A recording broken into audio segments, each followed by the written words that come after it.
আল্লাহ, এখানে কোনো কি জনপদ আছে, কিছু আছে, কোনো রাস্তাঘাট আছে বলে মনে হচ্ছে। উপর থেকে আমরা যদি দেখি এই কত শত শত বিল্ডিং, মনে হয় না কোনো রাস্তা আছে ওরকম। কেউ কি হয়তো বা বোঝা যাচ্ছে না, বা প্ল্যানিং করে এই বিল্ডিংগুলো সাজানো হয়েছে।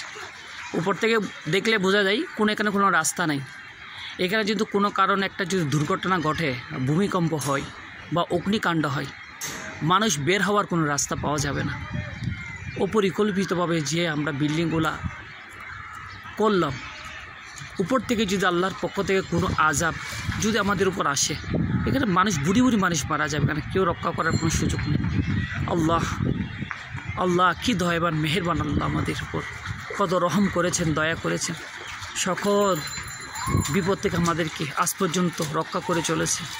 সে মালিকের দরবারে আমরা রুকু সিজদা করা দরকার। সে মালিককে আমরা মনে প্রাণে অন্তরে বিশ্বাস করে সদা সর্বদা ওনার কথা মতো আল্লাহ রসুল সাল্লাল্লাহু আলাইহি ওয়াসাল্লামের দেখানো পথে মতো আমাদের নিজের জীবন পরিচালনা করা অবশ্যই দরকার।